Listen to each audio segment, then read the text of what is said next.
Good afternoon. So I'd like to debrief you on roundtable discussion with key authorities, industry representatives and experts who share their insights and views on cryptocurrencies. The aim of this roundtable was first and foremost to feed into upcoming action plan on fintech and on EU's position for a possible discussion at G20 level. As you know, there is already a joint Franco-German letter to this point. Crypto asset markets are global with worldwide transactions between investors, consumers and intermediaries. On its own, Europe represents only a small share of global cryptocurrency trading, so we need to work together with our partners at G20 and international standard setters. Today's roundtable focused on three main topics: the implications of cryptocurrencies for financial markets, the risks and opportunities associated with their use, and the recent development of initial coin offerings.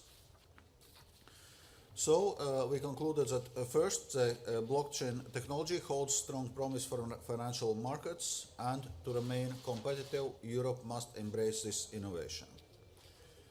Second, cryptocurrencies, which are not currencies in a traditional sense and whose value is not guaranteed, have become subject to considerable speculation.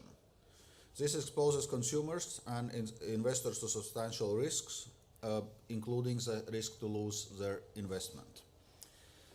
This is why our third conclusion, that warnings about those risks to consumers or investors are important.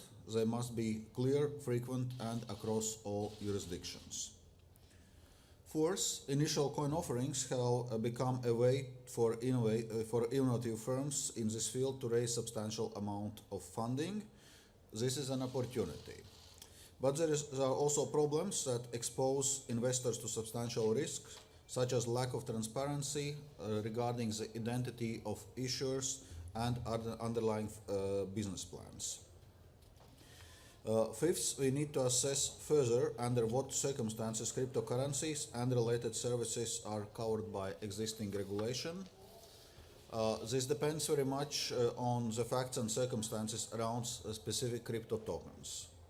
Based on the assessment of risks and opportunities and the suitability of the existing regulatory framework for these instruments, the Commission will determine if regulatory action at EU level is required.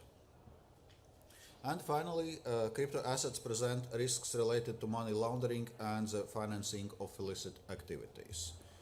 This is why European Commission proposed that virtual currency exchanges and wallet providers should be subject to anti-money laundering directive, and co-legislators reached an agreement on this in December, and now we invite member states to prepare for speedy transposition of this legislation. To sum up, the European Commission will continue to monitor these markets together with other stakeholders at EU and international level, including the G20. We stand ready to take action based on assessment of risks and opportunities.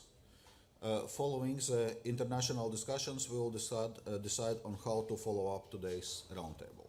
Thank you.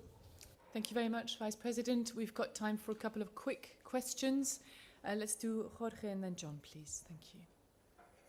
Thank you, Vanessa. Jorge Valero, Euractiv. Couple of questions indeed. First one, what is the timeline for this assessment? And second, you mentioned the need to act at G20 level. Will it mean that Europe will act only at international level, or are you ready to move forward alone despite most of the trading is doing elsewhere? Mm-hmm. Well, first of all, on timeline. Indeed, we expect discussions on this in upcoming G20 meeting in Buenos Aires, and actually, as I said, Germany and France have already asked to put this question of cryptocurrencies and ICOs as part of the agenda. And of course, since this is a global phenomena, it's important that there is an international follow-up, meaning at the global level. But typically in Europe we do not exclude a possibility to move ahead at the EU level if we see, for example, risks emerging but no clear international response emerging. So this will depend a lot also how this international discussion will go, and that's why I said that following those international discussions we will decide on the follow-up of today's roundtable. In terms of timing, it's probably later this year or early next year.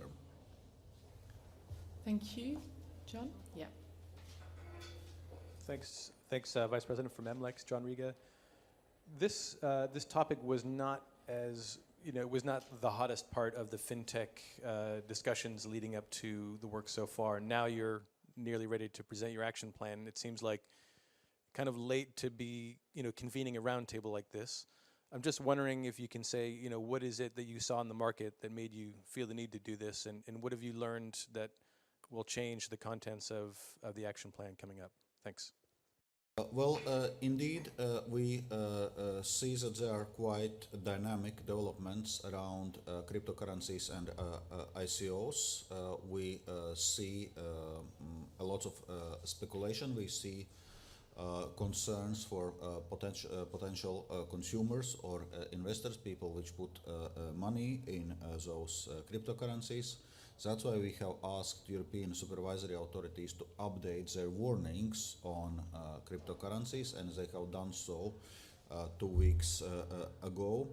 And we also see lots of activity in the market around initial coin offerings. So, reacting to all those rapid developments, we decided that it's important to have more in-depth discussion dedicated to specifically those topics of cryptocurrencies and ICOs. To the extent possible, we still can take some of the follow-up on the board of action plan, but indeed action plan is already in late stages of development, and early March we will be presenting our action plan on fintech. Thank you. A final question on the roundtable? If not, we'll wrap up. And just to remind you that the FinTech Action Plan that the Vice President mentioned is due next month. We'll give you more details on that closer to the date. For those of you who are here huddling, we have some experts as well who can help you a bit more on background if you need any specific details. Thank you very much, Vice President. Thank you. Thank you.